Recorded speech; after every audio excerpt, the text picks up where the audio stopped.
I had an interesting question some time ago. Is where do you build all your stuff? And where do you get your stuff from? That's next. This is the first question to answer. I actually build everything right here. This underneath my house, it's a freaking massive labyrinth. So you always got to have a knife to stab shit with. Liquid nails. I have more than an arse ton of expanding foam. Cleaner. Don't forget your tube. Wood glue. Tools. Hammers. So much shit. There's my jigsaw. Actually, I'll point that out. That I've actually found a better way to cut shit. Take off the guard of the jigsaw and run it, the wood's flat to the bottom bit there. Get a nice even cut. It actually works really well.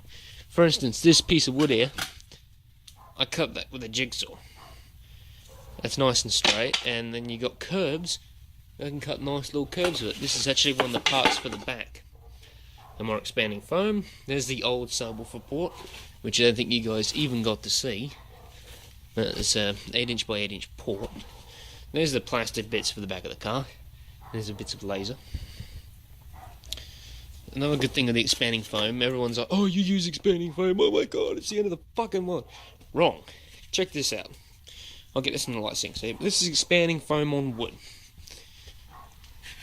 Now, as you can see here, I've cut it to a nice smooth angle. Which, without all the light, you'll be able to see. There we go. I can smooth it out, and then you just paint it and shit. So these are, I got like 10 of these sitting in, and these are the original holes that I cut out. And this is one of the pieces of wood left over. I use 16mm MDF, and sometimes I use HDF as well, but it weighs a lot more. These are my RCA cables I use. They're Response RCA cable twisted pair with shielding. Transparent jacket design, platinum end plated ends, chemical and moisture resistant insulation. So nothing but the best. There's some other things down here. I got these things which are going on my new battery. This is not the one I'm using.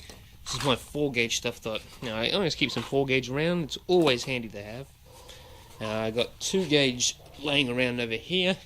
I got some short jumper bits for the batteries to go in. As you can see, they got the end on it here, which is looks like absolute shit, which needs to be redone.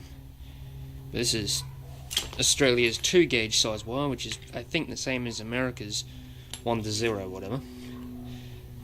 This shit's pretty good. It hasn't really oxidized or anything yet.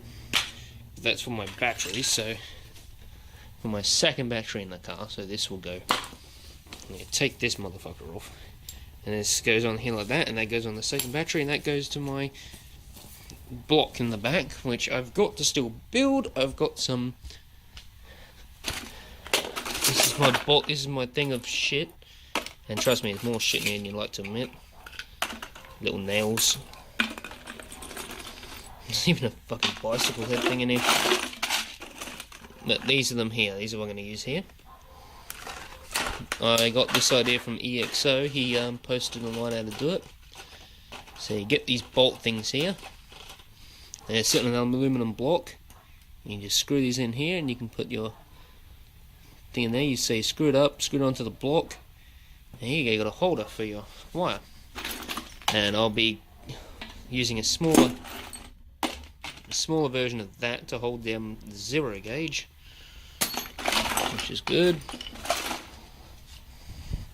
Take my power tools down here and all the shit that you just, you don't really see when I'm actually doing anything or showing you anything. This is my cable for cutting shit. As you can see, it's taken the hits over time. It's just chipboard, so I don't give a fuck about that. Ooh, spray paint can. Let's put a hole in that. Oh god, that hurt so much. So, yeah, well. This is where all my shit gets done. I don't think there's any spray paint even left in the can. No, not really. This is where all the shit happens. Got pretty lights. Gotta have pretty lights. Pretty lights are important. This is the third port that I built. You can see I've got nice smooth edges on it. It's got the lights up here that you saw. And this is the light module bit up here. I've got half a ton of screws in there. That's all the way from the front. All I did was just cut the bitch out. But yeah, that's my 4x7 port, which as it turned out really wasn't big enough for two 12-inch subs. It made a lot of port noise, even with the smoothed edge. I mean, it looked good inside. Look at that. Looked beautiful. I put a lot of effort into this one, but this is the first port I built without using any screws. As you can see, it is a completely screwless design except for those up there holding this, and that's just to hold the lights. There's not structure or anything to the. It's got a no screws. It was just pressure, so it had a really nice edge on it. Very smooth, seamless. Unfortunately, my box, my ability to cut a hole at that time wasn't too brilliant. But hey, it worked. Anyway, thanks for watching, guys. This explains where I do my shit, and yeah, well, thanks for watching.